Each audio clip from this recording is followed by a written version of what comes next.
American Farmsteadhers. This is Jenny with the Granstead Family Farm. And I'm Donna with Hazelbell Farm. We are coming to y'all from Northeast Florida as two farmsteaders doing our best to grow our own food, share our homesteading experiences with you, and just to encourage you to grow a little bit of food of your own. Yeah, so today we are more on the sharing our experiences, right? That's right. We're catching up.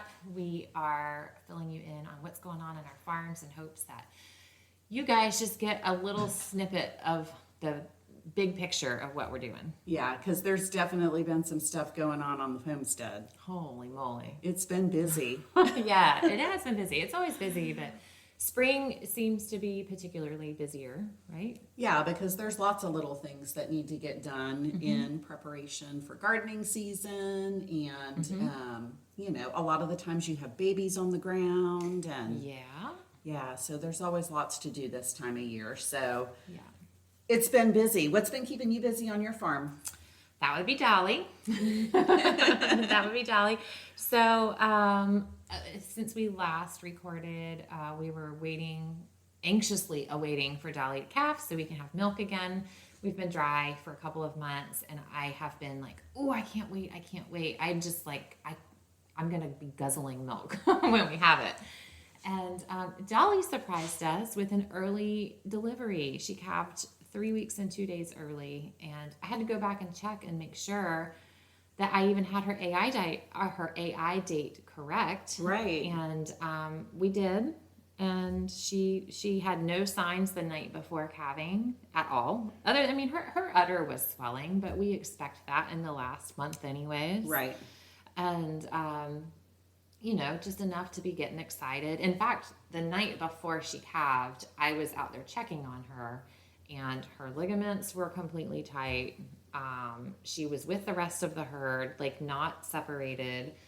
I bumped her baby just to make sure we're still feeling some movement, and that did feel different to me, actually. It took me a couple tries to get him to move and kick, and that was a little different, but I didn't suspect anything. Was this her first calf? No, this is her second. Her second. Okay. Yeah. First here. Yep. Yes, first with us. Okay. So she's been here for right at a year. Mm-hmm. And when she came to us, she came with her first calf. Okay, that's right. I remember. Yeah, and she was in milk, and we left them together for a little bit, separated, and I've been milking her ever since. So, I had been till we just dried her off to get ready to calve again. Right. So, all that to say, we have a new baby. I was thrown into milking again. I wasn't prepared. I'm excited. Right, like you were so ready, but you weren't ready. But I wasn't ready at all. I didn't have the things I wanted to have on hand. I didn't have a clean milk room or clean milk stanchion or clean stalls. I really was not ready. It was like all stuff on my to-do list for that following weekend and week, Mm-hmm. And that's how it happens, though. I mean, sometimes we just need an event to like kick us into high gear to get everything in order, Yeah. So like I had, for example, in my milk room, I keep a milk refrigerator, and in that refrigerator, I still had some jars of milk from 2.5 months ago, because we sell milk, and so I had cut off our sales thinking I had enough to last us for a little bit. It doesn't last forever. Yeah. We don't like to freeze milk because it never thaws the same. It's grainy. The cream never really incorporates back the way it does when it's fresh. So we don't even bother. We'll buy milk during our dry period if we have to. But I had some saved, and it it didn't last as long as it normally does. Her hormones kicked in, Yeah. And we've had that happen before where you get kind of an off taste, and it's like, oh, okay, she's done. And I knew she was done just by how much less she produced. So she was done a couple weeks earlier than expected for me, and then she calved a couple of weeks earlier than expected. And so, well, then there you go. I wonder if there's like a correlation between that. I don't know. I wonder if that's like what she'll always do. I don't know. I think she was. I want to say the people we got her from said she was like 2 days late, which is not really late, but it was like 2 days past her due date kind of thing with her first calving. so we have a little bowl. I needed to quickly start washing jars and clean out that milk fridge and sanitize the milk machine and do all the things. Start doing it. Yeah. I'm thankful that it went without any, it was an uneventful birth. Yeah. I missed it because I wasn't looking for that, but it's fine. I pulled up in the driveway. I was gone for a couple hours that morning. Hadn't checked her in the morning because I didn't think I needed to. And got home, and there's an extra calf in the field running circles around Mama. So they were both on their feet. He was nursing. All was well. And he is so cute. He's so cute. He is so cute. So if y'all want to see how cute this calf is, y'all need to go to Hazelbell Farm YouTube and look at some of the videos because he is adorable. He's got like this white heart on his forehead. He does. He's so cute. He does. So and seems like he's right full of it too. He is. He is a ham.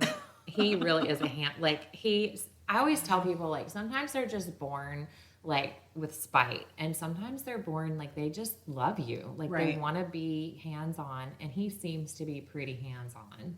So as long as I keep going out there and socializing him, he'll stay that way. Mm-hmm. So he's funny. He's really funny. He got in a fight with all the trees last night and all the cats and the neighbor's steers, and like he thinks he's big. So we'll be castrating this week.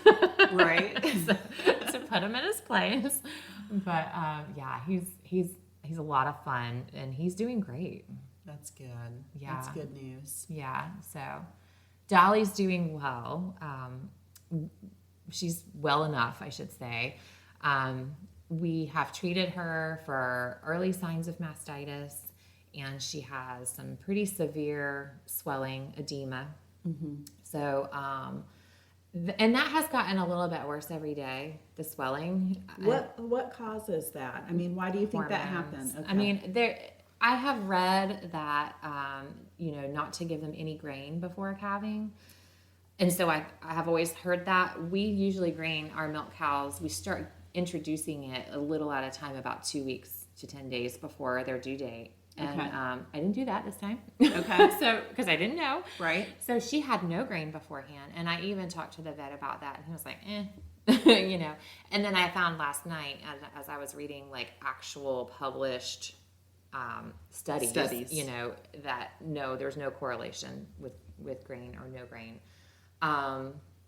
So I really don't know, other than genetics is one. So if her lines were prone to edema at birth, then she will be too. And just hormones. It's just hormone induced swelling. Okay. So, and then heifers more than experienced cows are more prone to it as well. So, and we saw that before with our Hazel had pretty significant swelling. We've seen where most of them have some swelling at calving, but it gets better every day. Okay. And then by 2 weeks, it's cleared out. This has gotten worse every day. And she's only 5 days out from calving, but I read last night also that in her breed, which is the Holstein, they don't peak that edema usually until 10 to 15 days post-calving. So wow, so she's not even at her peak. Yeah. Possibly. Yeah. So we went ahead and got some meds from the vet last night to kind of get it under control right now. And I saw an improvement this morning already. Okay. So what kind of meds did he give for that? So you can do a diuretic. Okay. Kind of like Lasix for cows. Right. To help them get rid of the fluid. Right. We didn't get that, but you can do that in conjunction with a corticosteroid, dexamethasone. And so that's what we got. So she got a shot last night and a shot this morning. And instead of getting the diuretics, she had a couple of gallons of sweet tea, some good Southern style sweet tea. She's also slightly, has a low case of ketosis, and which is also normal at calving and freshening. Can be. So she's getting some high carbs and some extra sugar in that sweet tea. Nice. And so she seems to have picked up a little bit last night and this morning. So I hope that continues a little more every day, a little better every day. But other than that, getting back into the milking routine and fitting it into the modern day life, Yeah, and your schedule's crazy right now too. Yeah, I have a kid who plays baseball, and I don't want to miss that because he's like a young adult kid. Yeah. Like, those days are numbered, those games are numbered. Yeah. I don't want to miss anything. So between that and just, normal household errand running. Right. And then not to mention, it's almost full-fledged spring gardening season. Oh, so, we're in it. Yeah. We're there. And just getting dinner on the table. Like the conflict between milking twice a day and putting fresh food on the table for your family, that's not something I envisioned would be a problem when I set out to get a milk cow years ago. Right. But it really is. Well, you might have to break out the crock pot. There's that. There's freezer meals. There's quick canned meals. We've done a lot of. Thankfully, I had that stuff on hand over this last week that I wasn't ready. Right. So we've done a lot of like breakfast for dinner. And hey, I've got some beef stew. Let's whip up some quick instant mashed potatoes with our canned potatoes and put beef stew on top of potatoes. And that's good. It's good dinner. It's hearty. It's good. It feeds us, and we're not wasting money. So. It's good. It's always so worth the time that you spend in the kitchen canning stuff. Like that time that I had to can all those potatoes, it like literally took me like 10 hours. Yeah.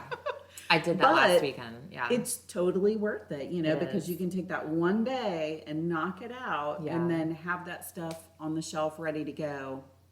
Whenever you need it, when you don't have time. When you don't have time. So, in a sense, it is a big time saver. And we had the time change last weekend, my Lord. which, throws everybody for a loop. And I like this time change. Yes. Because, I'm not a bear in hibernation anymore. But it makes me not want to come into the kitchen. Yeah. I know. I'm ready to stay outside and play until dark. Well, it's dark at 8:30. Like, you got to eat dinner before then. I know. I was cooking the other day, and one of my boys came out of the room, like, with this look on his face into the kitchen. Like, I could tell he was starving. And I looked at the clock, and I'm like, oh, I'm sorry. It's 8 o'clock, and I haven't started dinner yet. Might want to find a snack. Yeah. That's exactly what I said. Like, I can have something ready in 30 minutes, but if you're starving, please eat. Yeah. Yeah. So... what about you? You've got new stuff happening. Yeah, lots of new stuff happening. Going back to our last update, I was in the middle of finishing out my sheepskin project. And so that is done now. I finished up both of them, and one of them is just, it's a much better hide as far as the quality compared to the other one. So they both came out good, but one of them is just, I'm in love with it. So these were the two that you did the experiment with. One was castrated and one was not. So which one came out better for the hide? The non-castrated. Really? All the way across the board, everything about the non-castrated male was better than the castrated male. Even the hide. Even the hide. His hide was puny. The skin was a lot thinner on it. Now, granted, there's different breed. Right. They both had Florida Cracker sires, but then one was Cracker and Black Belly, which was the good one, and then the other one was Cracker Katahdin. Okay. Which I think might be where the hide difference came in, because those Katahdins shed their hide so much better than the Crackers. And this one, he just had a Cracker hide on him. He didn't shed like the Black Bellies or the Katahdins. Okay. So I think that's maybe where the difference is. Okay. So yeah, it's finished, and it's not in my bathroom. I intended on it being a bathroom rug. Right now, I put it on our ottoman in our living room. So you can admire it all the time. So I can look at it every day. I would too, man. That's hard work. You put a lot of work into it, and it's gorgeous. Yeah, it came out pretty. It came out really pretty, and so now I would really just love the opportunity to find like maybe a regular source of sheepskins that I can do, because it was fun. I really enjoyed doing the sheep hide a lot more than the cow, because it was a lot less work.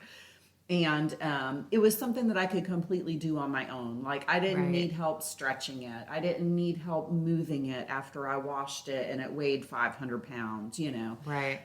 The sheepskin, you can just move around and work on it yourself. And It's a manageable size. it is. Yeah. Yeah. But then it was still thick enough to use power tools on. Whereas the bobcat hide that I did, it was so thin, like you had to hand scrape it. The power tools just ate it up. So it was kind of a good, like, happy medium of hides to work on. That's so cool. So I'm sold. I'm intrigued by it. Yep. You sold me. I'm like it's not something I can fit into my life right now that I would make a priority. It's not essential Yeah. to me. And it's one of those things where I'm thankful for community because one day Jenny's going to do a hide for me Right. and I'm going to pay her for it. You know?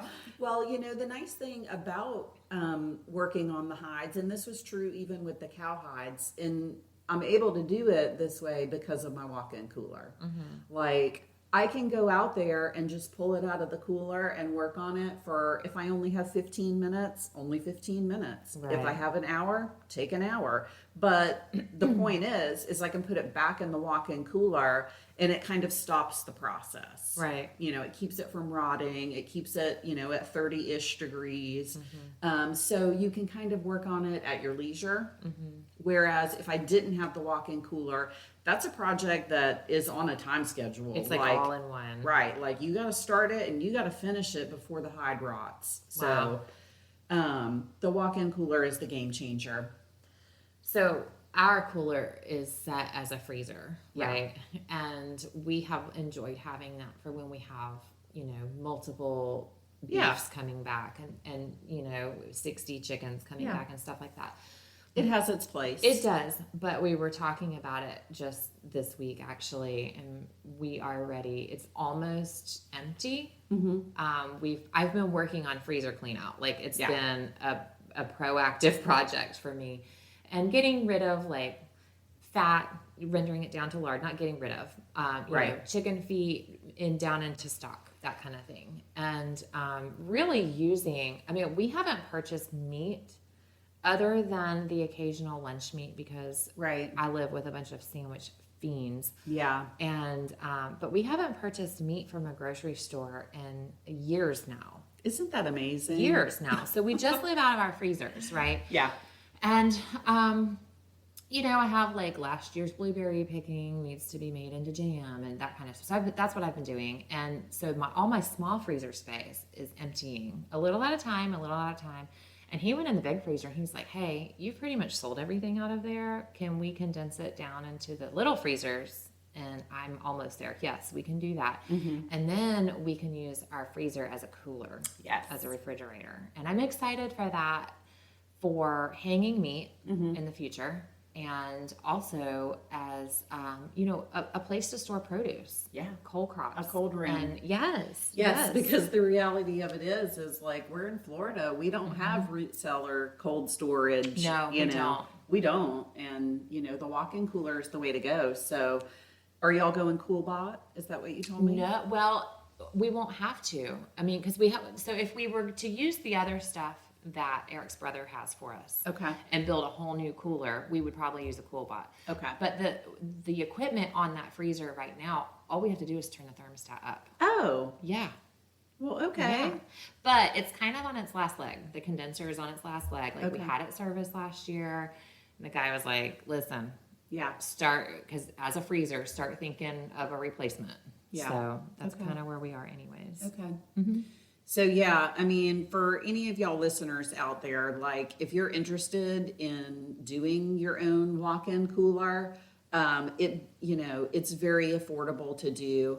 And it was pretty simple for us. I mean, we just framed out a space in our barn. Ours is only like maybe 8 by 12, so it's super small. We double insulated the walls and put up the hardy board plywood that is water resistant that they use on the exterior of houses. And so that's what the inside of our cooler is. And then it's cooled by something called a CoolBot, which runs off of just an AC unit. It's like a little digital keypad that's just wired into the AC unit. Just a window AC unit. A window AC unit, that we just bought from like Home Depot or whatever. And if you go to the CoolBot website, it'll tell you, like, it has like a calculator on there where you can plug in all of your room dimensions, and it'll tell you what size AC unit to get. And then the CoolBot is basically just wired into the AC unit, which was super simple for my husband to do, not me. It was super simple for Tori to do. We could figure it out. I mean, and maybe like blow ourselves up, but right. I'm sure there's a YouTube video out there. I bet you there's multiple YouTube videos. I bet you out there is. So, and it basically just tricks the AC unit into being able to cool the room down to like 32, 34 degrees. So, it's doable. So, you know, if that's something you're interested in, it was a game changer for our homestead. Yeah. Also, the last time we did a catch-up episode, you talked about your pigs. Yes. And so let's talk about how the CoolBot has helped you deal with your pigs. Once again, yes, the CoolBot has come in and saved the day. So yeah, our last update episode, we had just sold our boar, and we had 2 sows still. Actually, sorry, one was a gilt and the other was a sow. And we were... Tell people who don't understand the terms. What's right. the difference? Okay, so the gilt was a piglet that was born on our farm, and she had not had babies yet. A sow, that is our mama pig. She has already farrowed and had a litter. Perfect. So not everybody knows. Not everybody knows, yeah. And so the gilt, we had been sitting on the fence on what are we going to do with her? Do we want to breed her? And we were going to breed her. That's why we got the boar, Right. who ended up not being worth a whole lot for whatever reason. I mean, I don't know what the deal was with that, but so we were sitting on the fence, like, do we want to keep her? Do AI with her? Do we want to just put her in the cooler? And so the boar got sold because he was continually getting out and not doing his job, which taught the other pigs, oh, we can get out too. And once they know it, they know it. They're so smart. Pigs are so smart. And so once they start getting out, it's like a continual battle. So I'm at home one day, and somebody drops off one of my kids and says, hey, I think one of your pigs is out by the road. It was Gracie and Jen. Oh my gosh. I think one of your pigs is out by the road. And I'm like, oh my word. And so I hook up the side-by-side in the pig trailer. I'm like, I'm taking the trailer out there. If she's all the way out by the road, I'm taking the trailer. Try to see if by an act of God, she'll get in the trailer. Did you take a feed bucket? I did. Took a feed bucket, and Gracie was so funny. I don't know. I guess they had a sandwich in their truck or something. And so Gracie was out at the road while I was getting the side-by-side and the food and the trailer hooked up. And I get down to the road, and Gracie's standing there like throwing pieces of bread at the pig. Stay here. And so the pig would go and catch her little piece of bread, and then it would start to wander again. She'd throw another piece in front of it. Well, that was helpful. Yeah, it was helpful. So got down there. Of course, the pig was not having anything to do with getting into the trailer. And I did not have my phone on me. Of course, I went all the way down there without a phone because, and of course, my husband's not home. So I had Jen, who was in her vehicle. I'm like, hey, can you please go get my phone? Like, I need my phone. And so she starts driving back down my dirt road, and the pig starts to follow her. Oh. And I'm like, oh, this is perfect. Good. Because in my mind, I'm thinking, we're just going to put this pig down. We're all the way out at the road. This is ridiculous. You know, she keeps on getting out. We were wanting to put her in the cooler anyway. So she just signed her deal, you know. Right. And so, but at the same time, like, I don't want to shoot a pig out the road. Like, I mean, people would be like, what is this woman doing? I mean, we live rurally, but not, I mean, you're kind of in town. Like, there's a lot of people going by. Yeah, like, I mean, I'm 5 minutes from Publix, you know. I mean, we're really off the beaten path, and my neighbors, I mean, like, They know what you do. my neighbors know what I do, but none of my neighbors grow any of their own food. And so to like see me out at the road shooting a pig, I mean, it just might be alarming to some people. And I don't want anybody like calling a game warden, or you never know what people are going to do. Or the police, Right. Animal So, cruelty happening. luckily, we were able to get the pig somewhat back to the house, and I got a hold of my 13-year-old son who was out the house. I'm like, buddy, can you please come help me? Like, can you put this pig down? Like, grab the 22. And he's like, yep, Mom, I got it. And so he goes in, gets the 22, and of course it's jammed, and he's got to fix that. But he could. He did. Like, he's had arms training, Yes. safety training, Yes. knew what to do. Yep, he knew what to do. He handled it on his own. He had never put a pig down for us before, and so he's like, where do I shoot it? And I'm like, make an X in between the ears and the eyes and aim for the middle. And he, perfect shot, dropped the pig. It was Nice. amazing. Nice. And so I went ahead, because after you shoot them, you stick them and bleed them. And so I was able to do that part all before Tori came home from work. Hey, Farmsteadher, look at you.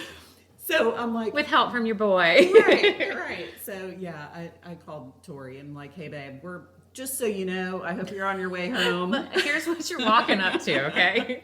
You got chores tonight, buddy. Yeah, Oh, chores to man. say the least. And this pig was way heavier than we anticipated. This was Mama Pig? No, this was the gilt. Okay. The smaller one. Yeah. Okay. She was big. Yeah, She they're was both big. heavy. Yeah, I just didn't anticipate that she was going to be as big as she was. So we hook her up to the side by side and bring her over to the lean-to, and to go ahead and get her cleaned and hung and whatnot. But had we not had the cool pot in the cooler room, we probably would have been putting her on ice or immediately piecing her out. Right. So, Right. of course, all this happens like the day before we leave to go out of town for 5 days. Obviously. Obviously, When else should an emergency arise? I was really stressed out about it earlier that day too, because I'm thinking my pigs have been getting out. I'm leaving Right. town for 5 days, and then lo and behold, they get out, and I'm like, oh, Yeah, because you don't want to leave your farm sitters with that. No, I mean, it was my mom and dad staying at the house with all my kids, obviously. And, I just didn't want that to be like a big, huge burden for them. Right. So all the while we're putting down the one pig, my sow, who is like, I don't know, maybe 700 pounds. She's huge. She's like a small truck. She was completely the opposite direction, all the way out, way past where our deer feeder is. Oh my gosh. And I'm thinking, oh my word, are we gonna have to put her down too? Like, luckily she came back. We put food inside the pig pen. She went into the pig pen where she got out from. They're so smart. They are so smart. They are so smart. So She knew right where to go. she knew right where to go. That's funny. And I'm glad that she did, because we struggled so much with the smaller pig, just getting it hung and getting it up into the side by side and, Right. hung up. And, I mean, she was heavy. So That big mama is going to be like a cow. we're going to need like a tractor. Right. Yeah. Like, we've already talked to our neighbor about it. But now that we've got the one pig in the freezer, like, I don't have the freezer space for her. Well, I mean, you can on-farm butcher and you can sell her. Yeah. Yeah. So, but the good news is we fixed the fence. Good. And I told the boys, I'm like, we normally only feed her once a day. I'm like, feed her twice a day. Yeah, Feed keep her her in happy. the morning, keep her fat and happy. And we fixed the fence and reran the electric and blah, blah, blah. And she was good. She Good. behaved. Good. We came back and the electric fence was still on, still working. So she's still alive. She's still alive. So what's your plan? I mean, are you going to try to sell her, or? I don't know. I mean, we were honestly thinking about putting her in the freezer, but Sure. they're full. Right. So I don't know. I mean, knowing us, we'll probably let the dust settle and she'll hang out for a little longer, you know? Right. So. Well, it helps her that you were so busy with this other, like you just finished all of this work with the other one. Yeah, last night. You're not even finished, right? Yeah, we're not even finished. Last night we pulled in half of the pig because when we hang them in the cooler, we'll cut it in half. And so they hang in halves. And so we brought one half in, and we were up last night until like 10 o'clock making all the cuts on it and getting everything put in the freezer and, you know, freezer wrapped and all that good stuff. So today we're going to finish the other half. But the cuts are all coming out really good. Cool. Yep. Got a lot of fat on the side? No, we do not. Really? No, she did not have a lot of fat on her. She was really long and really slender. I mean, she's a Yorkshire Blue Butt cross, and so I think she leans a little more towards the Yorkshire. They're long, thin pigs. Right. So right. no, she did not have a lot of fat on her, so I didn't try to take any of the fat. I just wanted to leave the fat on the meat. On the cuts. Yeah. Well, that's smart. You still got Big Mama. She's gonna have some fat. She's gonna have some fat on her. She's gonna have some big cuts too. Yes, yeah, she will. And so, I mean, we struggled so much with this one pig. We're both like sitting there thinking about I don't want to deal with that. Could we really even handle right. butchering her on our own? Like, and we've already talked to our neighbor that has the tractor. Like, dude, we're gonna need your help. Right. Yeah. So. Huh. So we'll see, but I don't have any freezer space right now anyway. So. Right. Other than that. Yesterday, I was worried about one of my bottle lambs because I went out and fed in the morning, and I mean, they're usually done with their bottles in like 30 seconds. Right. Like, maybe. They chug a lug. Yeah. And one of them only drank half a bottle, which has never happened. The one that only drank half the bottle is normally like the better eater of the two. And so I was like, well, that's weird. And so he was running around acting normal. I went out to do the nighttime feed and he drank nothing. Uh-oh. Nothing. I know. And I was like, oh my gosh, you know, like What now? What now? And so I gave it some of that Calf Pro stuff and just went to bed. I'm like, well, we'll just see what he looks like in the morning. I mean, it was already starting to get dark. So went to bed, woke up this morning, went out there with the 2 bottles. And completely back to normal. Sucked the whole bottle down. I put more of that Calf Pro stuff in there. I'd keep that up. It also has, it's really good for coccidia prevention. Okay. So I would keep putting that in their bottles. Well, and 2, the last couple of days, I've been cleaning out the garden, pulling weeds, and I just chuck them right over into the sheep pen. Well, maybe he ate something that didn't agree with him. That's what I'm thinking. He just didn't feel good. Had a bellyache maybe. So... But he looked much better this morning. So I'm like, good. Oh, that's good. Whew. I'm pretty sure I lost one last year to a toxic plant. So, I mean, it can happen. Okay. It certainly can happen. We have that coffee plant here. It's not true coffee, but it's called a coffee. And when it flowers, it becomes toxic. And I thought I was pretty diligent in walking my fields and cutting it down when I saw it. Okay.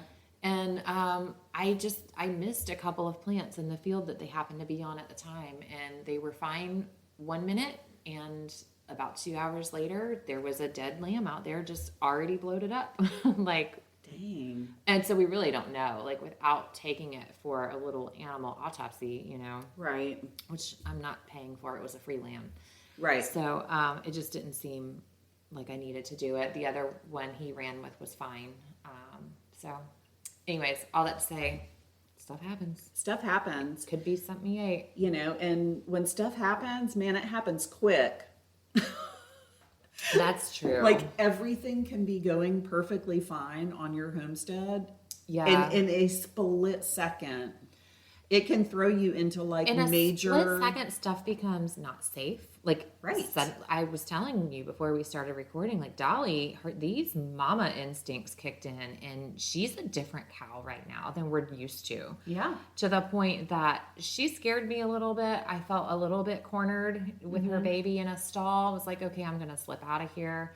She will not come anywhere near where Eric is. She turns and goes the other way and runs from me when she sees me coming to get her. If Eric is where I want her to be, if he's out, like he has to hide from her. So like it, you know, in that quickly, in an instant where our other Dolly that, you know, is here on loan, she, was it yesterday, the day before, we were putting new hay out, and the cows knew it because I was moving the hay ring. Right. And that's fun. Every time we bring hay, like she wants to fight the truck. And it's like a playful kind of a fight. Like she's not angry or aggressive or anything. But it's dangerous, you know? And I wasn't even there with a truck. It was me rolling the ring over to the next gate to, you know, to get it to the next field where we were going to put hay. And she knew it. And she went to carrying on and acting a fool. And I stopped what I was doing so I could address her behavior. And before I could get my hands off the hay ring, she hit me in the leg with her head. Now, thankfully, like she was playing. Right. And she didn't hurt me, like really hurt me. I mean, she bruised me, but she could have really hurt me, you know? And I've seen these horror stories. I've seen videos, you know, online of people whose cow they never had a problem with, killed them, you know? Or you see them where they're scared at the sale barn and some idiot is not following safety protocol and ends up killed in the center aisle over a scared cow. Yeah. You know, so like things happen so fast and you go from this idyllic, perfect, what we romanticize about having a farm and growing our own food to, oh my gosh. We're making major decisions. We're split second, like stuff has to happen or we're in serious mode. Right. Because it could be serious trouble mode, right? Yeah. Yeah. Absolutely. That's the real side. That's the real side of the farm. I actually, when I talked with my vet about Dolly getting meds yesterday, and I told him how early the calf was, he said, oh, well, did the calf live? And I was like, well, yeah, he's alive. I mean, it wasn't that early. They can go 2 weeks either side of their due date. And he was over 3 weeks, though. And he said, oh, well, that's good. You're lucky he lived. And it just stopped the conversation because I was like, well, really? Like 1 week makes that much difference? And he said, well, it can because their lungs really develop there at the end. And a lot of times they're born, if they're born premature, you'll lose them because their lungs don't work. And, you know, it reminded me again, I should have had steroids on hand, which the irony is that's what I ended up needing to get for Dolly. Right. But I should have had that on hand in case we had an early calf. Can we even buy that? You can with prescription, but you're not going to find it in Tractor Supply. Right. No, you have to order it. Yeah. Or get it from your vet. So we have a vet call next week coming, an overall herd check, which I thought was going to happen right before Dolly calved. But she ruined all of my plans. Dolly had her own plans. So, yeah, I mean, thankfully, all is turning out to be just fine with her and her baby. But again, like it can change fast.